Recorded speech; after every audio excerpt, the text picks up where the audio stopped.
Yo viví solo con mi mamá desde los 13 años en adelante, porque por esa época mi papá se fue en un barco de la Marina Mercante. Al principio nos escribía cartas, después postales, con el tiempo telegramas y finalmente nada.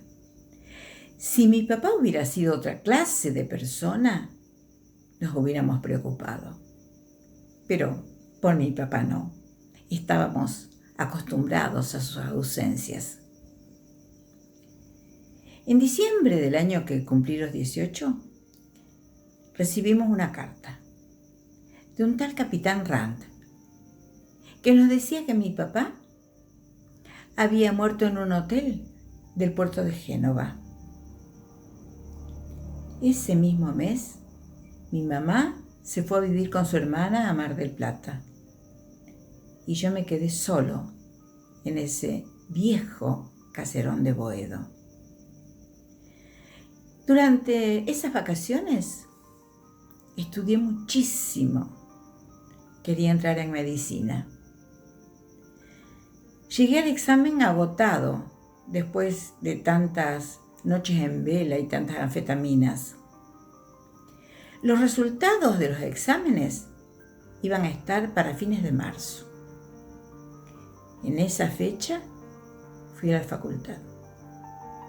El hall estaba lleno de chicos, muchos llorando, algunos de alegría, otros de tristeza. Sus llantos se mezclaban, pero había todo tipo de actitudes. Unos saltaban, otros aplaudían, otros se reían, otros abrazaban.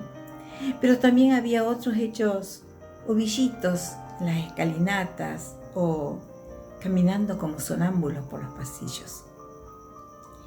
Me arrimé a la pared, a donde estaban las planillas pegadas, y busqué mi nombre. 170 sobre 200. Era un hermoso promedio y con seguridad entraba, pero no festejé.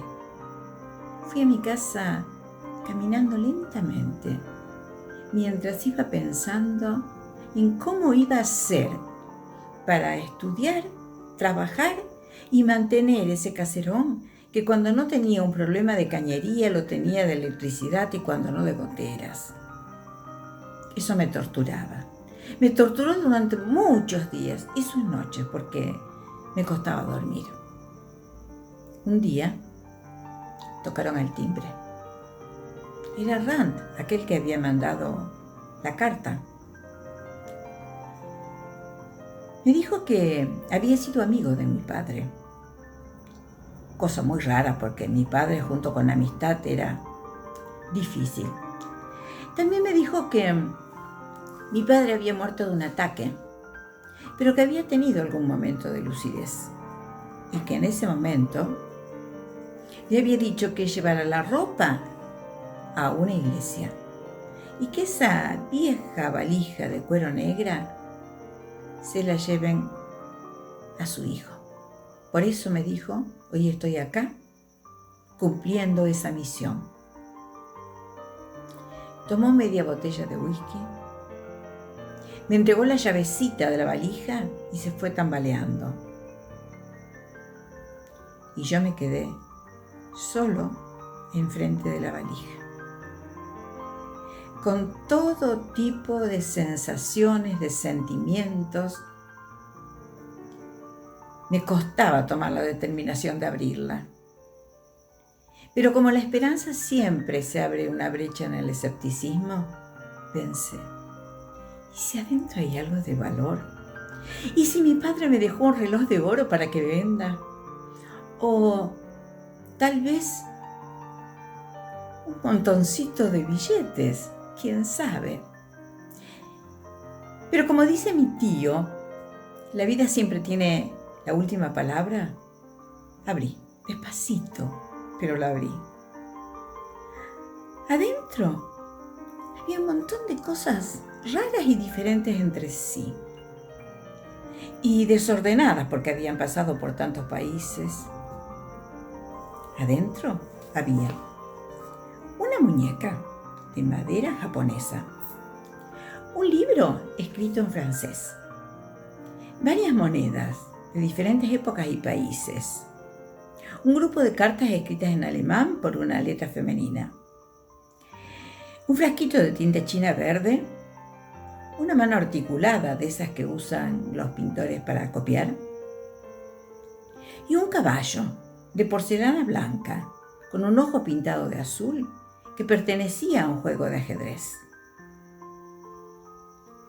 Pensé que eran todas chucherías y que nada valía. Y seguí buscando porque en realidad yo quería una cartita de mi papá, algo que me explicara el porqué de su ausencia, aunque sea una oración, una palabra, mi nombre. Pero no había nada. Dejé la valija y me producía rabia el verla. Entonces la levanté y se la llevé a mi tío. Mi tío Franco era el hermano mayor de mi papá, un devoto de la familia, de su esposa, de su hija. Todo lo contrario de mi papá. Conmigo era afectuoso, pero distante. Un flaco, alto, de ojos transparentes. Parecía que estaba más en el pasado que en el presente. Y hacía juego con su negocio, porque tenía un negocio de antigüedades en la calle Medrano, cerca de Corrientes. Cuando me vio me dijo, ¿te vas de viaje? Y ahí le conté la historia de mi padre. Y él me dijo, ¡ay, tu padre! Una oración que quedó sin predicado. Y con cierta brusquedad abrió la valija. Mientras yo le preguntaba, ¡ay, tío, hay algo de valor! Mi tío me dijo, mira, la muñeca puede ser que se consiga algún coleccionista, si es que no tiene ningún arreglo. El resto, mira, yo la verdad no le veo valor. Y ahí me quedé charlando con mi tío. Le conté de mis extremas preocupaciones, de la necesidad de trabajar y estudiar y de todo lo que me traería aparejada la situación con la casa vieja. Dejé la valija y volví a mi casa. Los primeros meses de facultad fueron terribles. No sabía estudiar. Sacaba todos a plazos. Y además tenía una novia diferente cada 15 días. Y algún trabajito, esos trabajitos temporarios que apenas ayudan. A los 3 meses no tenía un peso. Estaba a punto de dejar de estudiar porque me habían ofrecido un buen trabajo. Pero claro, era un trabajo de 8 horas. Y pensé, total, puedo estudiar más adelante, cosa que sabía que no era cierto. En ese momento me habló mi tío y me dijo, ¿sabés que vendí el libro escrito en francés? Ese libro que pensamos que no valía nada, bueno, lo encontró un bibliófilo y ellos le ven cada cosa a los libros. No sé qué le vio, algo en la encuadernación, algunos caracteres diferentes, no sé. Y me pagó buena plata. Con ese dinero yo viví varios meses. Hasta que otra vez caí en las ruinas porque, claro, pasó el tiempo y mi vida estaba bastante desordenada. Mis trabajitos no eran importantes. Y ahí mi tío me habló y me dijo, vendí las monedas. Vendí 2 monedas polacas que fueron acuñadas antes de la Segunda Guerra y me dieron también buen dinero. Eso me salvó la situación durante también un montón de tiempo. Y ya después se me fui organizando mi vida, teniendo una novia única, sacando mejores notas, tenía ya un 7,750 de promedio y había conseguido un trabajo en un laboratorio de 4 horas. De cualquier manera, lo de la valija me venía bárbaro. Después de eso, enfermó mi mamá. Y bueno, hijo único, tenía que ayudarle. ¿Cómo? Mi tío vendió las estampillas de las cartas escritas en alemán. Y con eso solventamos todo lo de la enfermedad de mi mamá. Al tiempo, vendió el frasquito de tinta china verde a un museo de plumas de Sintra, en Portugal. Con eso pagamos una serie de impuestos inmobiliarios, una deuda atrasada. Ahí ya estaba yo mucho mejor en todo. Un día me dijo mi tío, mira que queda poco en la valija. Quedaba la mano articulada, que vendió en una academia de bellas artes. Y quedaba finalmente el caballo de porcelana blanca, pero yo ya estaba a punto de rendir la última materia. Y mi tío me dijo, mira que ese caballo no tiene que tener valor, porque una pieza sola de un juego de ajedrez, ¿para qué puede servir? Pero al poco tiempo fuimos a tomar un café en un barcito cerca de su negocio. Y me contó que había ido a un club de ajedrez a donde le habían dicho que en Frankfurt, en Alemania, había un museo de porcelana donde había un juego de ajedrez al cual le faltaba un caballo blanco. Y que lo había mandado, total nada se perdía. Al poco tiempo me contó que lo habían tratado de farsante, porque claro, el nuestro era terso y blanco y las piezas de aquel juego estaban viejas. Llegó el momento de mi último examen, que por supuesto el último examen se da bien. Cuando llegué a mi casa, hablé con mi mamá. Mi mamá lloró del otro lado de la línea y después fui a la casa de mi tío. Me abrazó tan fuerte mi tío, tan fuerte, que me llamó la atención, porque no era muy afectivo conmigo, como ya les dije. Después trajo unas copas de cristal de Bohemia y una sidra que había quedado de las fiestas. Brindamos, charlamos y me dijo, yo también tengo una linda noticia para darte. Y ahí me contó que el caballo nuestro, ese de porcelana blanca que tenía el ojo azul, había sido visto por un profesor de física que había jugado con ese juego cuando era bastante pequeño y recordaba que el auténtico tenía un ojo pintado de azul y que este viejito dijo, ¿cómo un falsificador va a saber que el original tenía un ojo pintado de azul?